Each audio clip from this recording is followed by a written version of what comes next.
What's the Bible say? You were neither hot nor cold, so I spit you out of my mouth. And I look at the jellyfish that the New World Order has created. Once human, now just mindless drones that respond to television. And they are lukewarm jellyfish, like leaves that blow where the wind takes them. Not me. Not me. It is such a simple, fundamental shift, ladies and gentlemen, towards liberty and towards humanity and towards the animating spirit of our Savior that has created this universe, and you will be free, free of the fear, free of the weakness. The New World Order entices you. It makes you feel weak. It makes you feel incompetent. It tells you it can sell you the answers when it sells you death.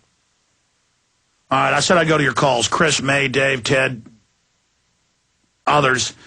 Chris in Wisconsin, you're on the air. Thanks for holding. Hello, Mr. Jones. My name's Chris. I'm 32, and I've been waking up since I was 16, so we've been on a similar path for a similar amount of time, and in that time I wish I could have found a way to discredit you, but I can't. And I discovered you when I was learning about peak oil, and I thank you for exposing that. But I have an idea. Your last comments were a great segue into this point. I have an idea out of the 1,000 cuts method of warfare for your listeners to fight back against this tyranny. And it's based on the fail video meme that's popular now on YouTube. These videos, they're fail videos. They're just silly things that show people failing. But I think that the greatest failure that we see right now is our federal government, the media, and yeah, we can create fail videos, you know, showing globalists and then saying didn't get their carbon tax, fail. Yeah. That's my challenge to your listeners, is to not wait for you to have a contest, but to start immediately. Those people who are adept at making YouTube videos, to start infiltrating the co-opting the fail video movement. Well, you know why the fail video movement's so popular? People like to see someone they think that has more wealth or power than them failing, when I'm the opposite. I want to see people who have talent and beauty and understanding. I just love to see them and love to see their success. But what I don't like is people using corruption to control and hurt innocent people. I don't want to see those people fail. I want to see them destroyed. Exactly right, sir. And essentially they're bullies, and one thing a bully can't stand is to be laughed at or mocked. So to expose them, and I have an example here. It's 30 seconds of what one of these videos might look like, if I may. Go ahead. Okay, this would be like the text on the screen. On March 30th, I'm not sure on the dates. On March 30th, the media terrorized the nation by announcing that America was nearly attacked by an armed militia intent on taking over the government, and the FBI stopped them just in time, saving us all. On March 31st, it was revealed that the 9 members of the Hutari militia, the only one were released, and it was all fake, and the government did it to try to sell propaganda. They fail. And when Chris Matthews does his hit piece on Rand Paul and myself next week, this big national special, we have to point out that Rand Paul's poll numbers actually went up after the last hit piece. They fail. And yes, it's important to show how the enemy is failing on every front. Yes, that is important. Right. And then on 5/3 of 2010, the U.S.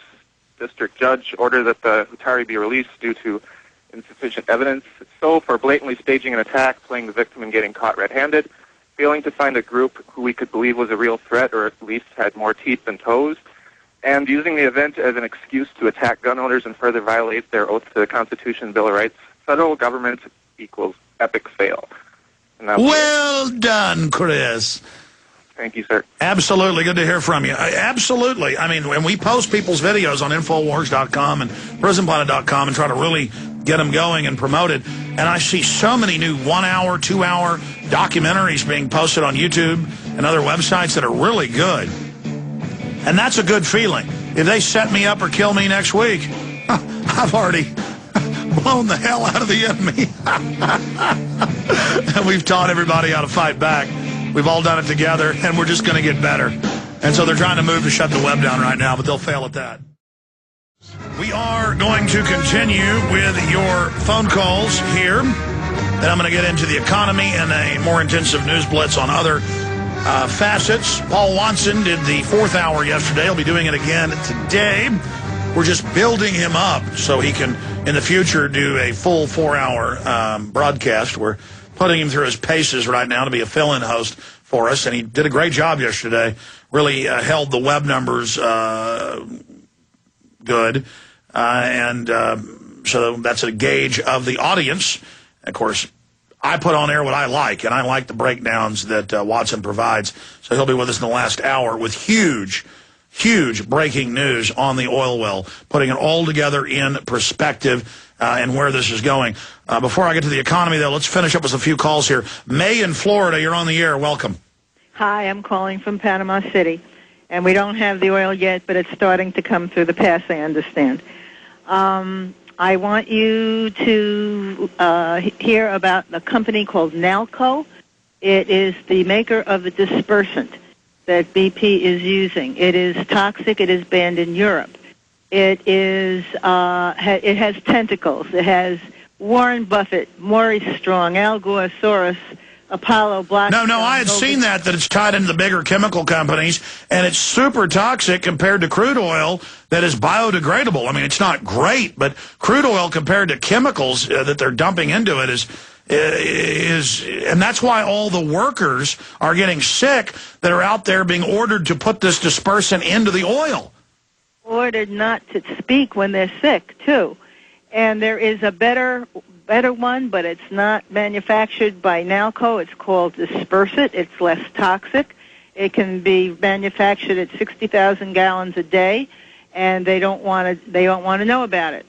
And well, what about the bacteria? The spin by mainstream news is, well, there's natural bacteria that are going to eat most of the oil anyway. Well, that's true, but why aren't they out there from day one spraying the bacteria they've got on top of it, which have no environmental impact?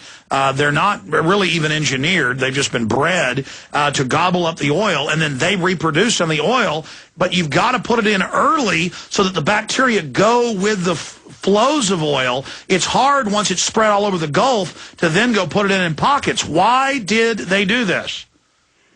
They do it because of the money. They're not going to give up them. They're going to make us absolutely dependent. Exactly, and FEMA got more power. FEMA got more power off of what happened with Katrina by screwing up. Sorry, go ahead. It's all about cap and trade. They're going to push this through, and isn't it convenient that Al Gore left the picture because he's getting a divorce during this crisis? Where is he?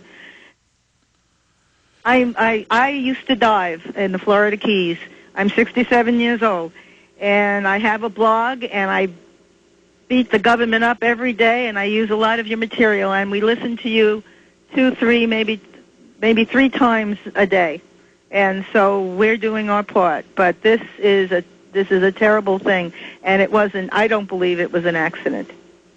I just don't believe it. Ma'am, thank you, and I think your instinct and research is on target. We just had the big report go up. This is 4 or 5 days of writing and research, a month of research that goes into this. But we've been writing this over since last Friday, so 4 days. Evidence points to BP oil spill, false flag. Evidence points to BP oil spill, false flag. Now, the problem is Google is so immoral, you can buy the search term. And so they're spending millions of dollars a day to have the first 4 pages. If you go to Google, in fact, we'll do this live on prisonplanet.tv right now, and if you type in BP, just the letters BP or British Petroleum, and we'll do that live on TV for folks watching, but anybody can do this online, and every page is BP.com or their subsidiaries. I mean, keep scrolling down. BP. It is just amazing that they are controlling what type of news is able to make it in there. And they bought the term oil spill. Now, what's interesting is I did this last night and this morning at my house, and the first 3 or 4 pages had no one in it. The top ones here are BP, but some of them actually are New York Times and others. So I don't know how they're... I guess Google might have gotten embarrassed by this and must have just changed it. But still, they're dominating. But, I mean, it was nothing but BP.com, BP.com, BP.com, BP World, BP, different subsidiary websites, just page after page, their propaganda. And there's also a news blackout on the fact that there's a news blackout. 3 weeks ago, I had CBS News footage. We played clips here where they would try to go to public beaches in Louisiana, and armed men would pull up and say, "You're not allowed to be here. Orders of BP." We'd say, how is this continuing to happen? And the answer is they're just getting away with it. And so we've got the satellite photos, folks, and the good news is most of it's staying far out to sea. And but the problem is it's going to go around Florida and hit the Keys. It is going to really hurt the Keys. But minus the Keys, the western coast of Florida, it is going to get hit some when it comes back around. The eastern coast is going to get hit some. But from what I've seen in the satellite images and in the computer models of how those currents flow, it could be a lot worse. The problem is if they don't get this fixed in the next month or two, ladies and gentlemen, when those hurricanes hit, then the flow completely changes and it just drives it into land.